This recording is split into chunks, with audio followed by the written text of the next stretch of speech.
La France et la Tunisie partagent beaucoup de valeurs identiques et je veux que les Français et les Françaises, où qu'ils se trouvent, se sentent parfaitement considérés, reconnus et fiers d'être français, parce que c'est pas parce qu'on vit en dehors de la France qu'on n'a pas droit aux mêmes services qu'aux Français qui vivent à l'intérieur de la France.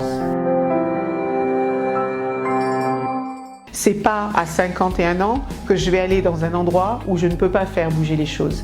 Deuxièmement, je voudrais vous dire que les députés et les conseillers consulaires sont les seuls liens que les Français de l'étranger ont avec les institutions publiques, avec les politiques publiques. Ils ont la possibilité de diriger les choses vers ce qui leur semble le plus important, non seulement au niveau national, mais aussi au niveau local, au plus proche de nos concitoyens. Quand on me dit « je n'arrive pas à joindre le consulat pour faire renouveler ma pièce d'identité, je n'arrive pas à obtenir un certificat de vie, je n'arrive pas à faire inscrire mes enfants à tel service », ça, ce sont les actes du quotidien qui sont des épines dans le pied quand ça ne se passe pas bien. Mais il y a aussi les grandes politiques publiques, la lutte contre les discriminations pour les Tunisiens ou les Français qui vivent dans les pays où ils sont. Eh bien, c'est un enjeu de dignité humaine et où que vous soyez, ça vous concerne. La politique des visas, la politique de la santé, de la retraite, tout cela concerne tous les Français où qu'ils se trouvent. Donc avec l'expérience nationale qui est la mienne, mais aussi le fait que je sois quelqu'un d'extrêmement pragmatique, parce que je viens de la société civile et parce que j'ai été confrontée à toutes les difficultés que vous pouvez imaginer, j'ai envie d'apporter cette expérience aux Français et aux Françaises de l'étranger et de la 9e circonscription en particulier. Je suis allée visiter une maison de retraite. Je suis allée dans une école, j'ai rencontré plus d'une centaine de Français et de Françaises qui vivent en Tunisie. Un Français qui est venu pour 2 ans et qui est resté 30 ans. Une franco-tunisienne qui a fait ses études de journalisme en France et qui est revenue apporter sa pierre à l'édifice en Tunisie.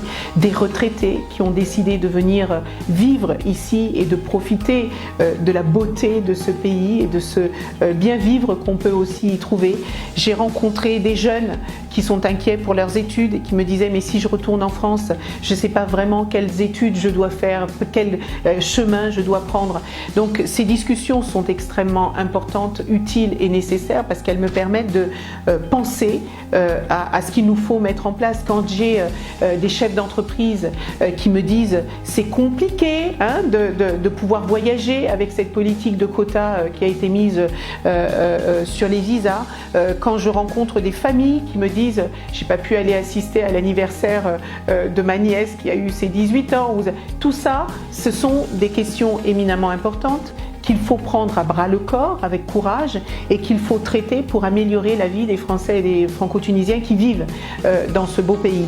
Et puis après, il y a les relations institutionnelles que j'ai eues. J'ai eu la chance de rencontrer le président de la Chambre franco-tunisienne. Les relations économiques entre la France et la Tunisie sont extrêmement importantes et surtout à un moment où on sort d'une crise sanitaire qui a laissé des traces importantes sur l'économie, qui doit être reboostée. J'ai eu la chance de rencontrer votre ministre de l'économie à Paris la semaine dernière, rencontrer les entrepreneurs ici, et ben c'est penser à cette facilitation, cette simplification des formalités, à l'aide dont ces entrepreneurs peuvent avoir besoin, parce que quand vous êtes un entrepreneur français et que vous êtes soumis à la loi tunisienne, vous bénéficiez pas des aides de l'État français parce que vous n'êtes pas en France, vous bénéficiez pas de l'aide de l'État tunisien et pourtant vous rencontrez les mêmes difficultés. Vous voyez ce que je veux dire? Surtout dans un pays où le tourisme prend beaucoup de place, où pendant 2 années on a été confiné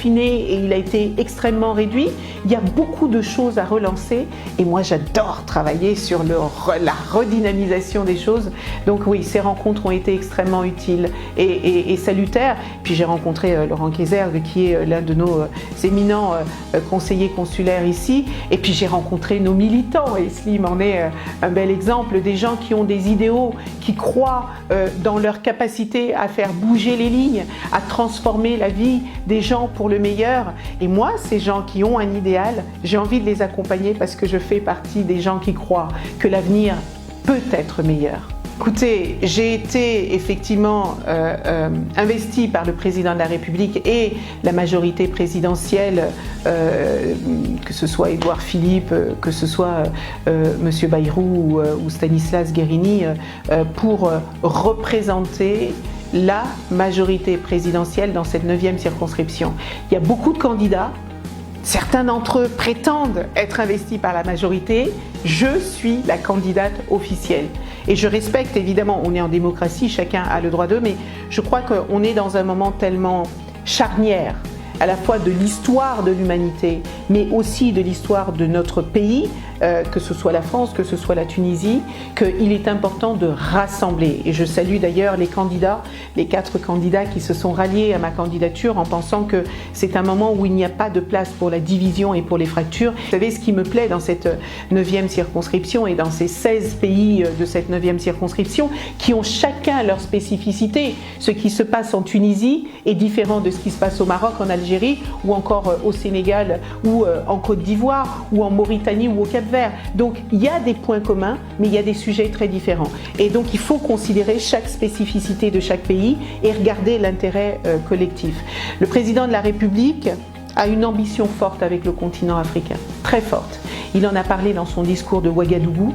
Il a mis en œuvre une partie de son programme dans la première partie du quinquennat. Ça n'a pas été un quinquennat facile et pourtant, le président de la République a travaillé sur la mémoire pour l'Algérie et le Rwanda, il a travaillé sur le franc CFA, il a travaillé sur la restitution des œuvres d'art au Bénin ou au Sénégal, il a réuni 4500 Africains de la société civile, du monde sportif, du monde culturel, du monde des médias, du monde de l'entreprise, pour pouvoir discuter face à face avec eux, parce qu'il y a aussi ce sentiment, mais la France, cette ancienne nation coloniale, non.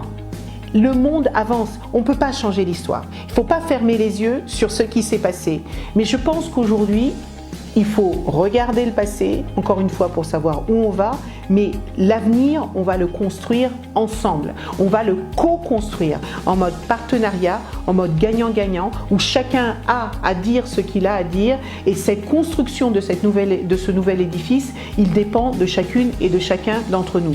Moi, je porte cette ambition. Je suis profondément africaine, je suis profondément française et je veux porter cette double culture que beaucoup de membres de la diaspora portent, parce que certains veulent nous faire croire que avoir une double culture c'est un obstacle, c'est une difficulté. Moi je trouve que c'est une richesse incroyable. Les Tunisiens font rayonner la Tunisie en France, les Français font rayonner la France partout où ils sont de magnifiques ambassadeurs. Et je suis sûre que si nous travaillons ensemble, en bonne intelligence, institutions publiques, institutions privées, organisations internationales, on peut changer l'histoire de ce continent et il est temps que ça arrive. Eh bien, je voudrais leur dire d'abord combien je suis fière d'eux. Et je pèse mes mots quand je dis ça parce que je sais que l'aventure à l'étranger n'est pas toujours simple. On voit les gens qui plient bagages et qui partent en tant qu'expatriés pour aller vivre une aventure entrepreneuriale. Mais il n'y a pas que ça. Il y a des étudiants, il y a des personnes retraitées, il y a des personnes qui partent en vacances et qui restent parce qu'ils trouvent l'amour. Il y a des personnes simplement qui font l'aller-retour, qui vont et qui viennent parce qu'ils ne veulent pas choisir. Et je veux leur dire que qui qu'ils soient, non seulement nous sommes fiers d'eux, mais nous sommes conscients de l'importance qu'ils ont pour faire rayonner notre pays, pour faire rayonner notre savoir-faire, pour faire rayonner notre culture.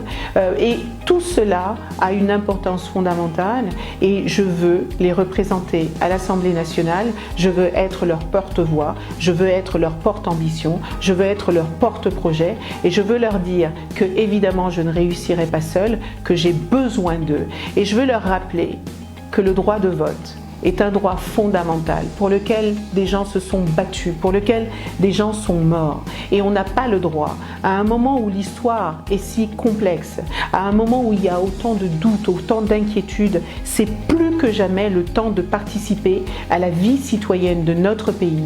Et vous avez entre vos mains la possibilité de donner au président de la République la majorité dont il a besoin pour faire avancer notre pays. Parce que si nous nous retrouvons en situation de cohabitation et que nous sommes bloqués et que nous ne pouvons prendre aucune décision, parce que c'est ça qui va se passer si jamais nous sommes en cohabitation, que la France, qui a une place prépondérante dans le monde, soit bloquée pendant 5 années parce que la majorité n'aura d'objectifs politiciens que de nous stopper dans tout ce que nous avons à faire, ce sera terrible pour notre pays, ce sera terrible pour les Français qui vivent à l'étranger, ce sera terrible pour nos enfants et nous ne pouvons pas nous permettre cela.